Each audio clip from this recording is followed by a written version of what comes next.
మరో కాల్ ఉన్నారు నాగార్జున కాల్ చేస్తున్నారు కెనడా నుంచి నాగార్జున గారు అడగండి మీ ప్రశ్న. హలో సార్, నేను టొరంటో నుంచి చేస్తున్నాను.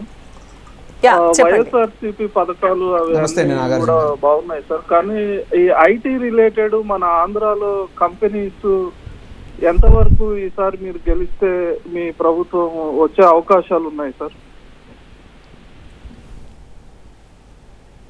సార్ ఖచ్చితంగా ఈసారి ఆంధ్రప్రదేశ్లో రెండోసారి కూడా జగన్మోహన్ రెడ్డి గారు ముఖ్యమంత్రిగా ప్రమాణ స్వీకారం చేయబోతున్నారు. వైఎస్ఆర్ కాంగ్రెస్ పార్టీ అధికారంలో రాబోతుంది. విశాఖే ఆంధ్రప్రదేశ్ రాష్ట్రానికి రాజధానిగా ఉండబోతుంది. ఖచ్చితంగా ఐటీ హబ్కి అద్భుతమైనటువంటి భూమిని మేము తీసుకురాబోతున్నాం. ప్రతి ఒక్కరికి కూడా ఐటీ కంపెనీలు విశాఖపట్నం వేదికగా రావాలని చెప్పి మా ప్రయత్నాలు ఉంటాయి. ఖచ్చితంగా ఐటీని డెవలప్ చేయబోతున్నాం, నో డౌట్ అందులో. అయితే గడిచినటువంటి 5 ఏళ్ల కాలంలో సరైనటువంటి నిర్మాణాలు కానీ ఇంకొకటి కానీ ఎక్కడా లేకుండా రాజధాని విషయంలో కూడా కేవలం నిండు అసెంబ్లీ కూడా సాక్షాత్తు స్పీకర్ ఛాంబర్లోనే నీళ్లు కారిపోయినటువంటి అధ్వాన పరిస్థితుల్లో తాత్కాలిక సచివాలయాలు, తాత్కాలిక అసెంబ్లీలు, గ్రాఫిక్స్లో రాజధానులు పెట్టి రాష్ట్రాన్ని అధోగతి పాలు చేశారు చంద్రబాబు నాయుడు గారు గత పాలకులు. మేము వచ్చిన తర్వాత దాన్ని అంతటినీ కొంత సెటరైట్ చేయడానికి టైం పట్టింది. అందులో 2 ఏళ్ల కాలం కరోనాకే పోయింది. ఉన్నటువంటి 3 ఏళ్ల కాలంలో రాష్ట్రాన్ని బాగు చేయాలనే ఆలోచనతోనే నేను ఇందాక చెప్పినటువంటి ఇన్ఫోసిస్ ఆంధ్రప్రదేశ్ రాష్ట్రానికి వచ్చింది. It is a software company.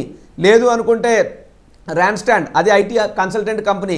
So ఇలాంటి మిగతా కంపెనీలు అన్నీ కూడా రాబోతున్నాయి. అందులో భాగంగానే గతంలో మీరు చూస్తే విశాఖపట్నం వేదికగా జరిగినటువంటి గ్లోబల్ ఇన్వెస్టర్స్ సమిట్ ఏదైతే సుమారు 13 లక్షల కోట్ల రూపాయలకు సంబంధించినటువంటి పెట్టుబడుల ఒప్పందాలు విశాఖ వేదికగానే జరిగే ఎంఓయూలు.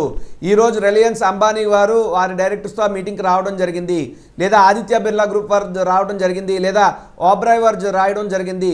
కంపెనీలు డెవలప్మెంట్ అంటే నాట్ ఓన్లీ ఐటీ, ఓబ్రాయ్ లాంటి హోటల్స్ గ్రూప్ కూడా అద్భుతమైనటువంటి హోటల్స్ని ఆంధ్రప్రదేశ్ రాష్ట్ర వ్యాప్తంగా కూడా కట్టడానికి ముందుకు వస్తున్నారు. భజంకర్లు కానీ లేదా జేఎస్డబ్ల్యూ స్టీల్స్ కానీ ఇలా చూసుకుంటూ పోతే అనేక కంపెనీల పెద్ద పెద్ద ప్రతినిధులు, ఈవెన్ టెస్లాకు సంబంధించినటువంటి కో-ఫౌండర్ను కూడా విశాఖపట్నం మేము తీసుకురాగలిగాం. రాబోయేటటువంటి రోజుల్లో విశాఖపట్నం వేదికగా చేసుకుని ఆంధ్రప్రదేశ్ రాష్ట్రం అనేటువంటిది పెట్టుబడులకి స్వర్గధామంగా మార్చబోతున్నాం. ఉపాధి అనేటువంటిది ఉప్పెనలాగా ఆంధ్రప్రదేశ్ రాష్ట్రంలో రాబోతుంది.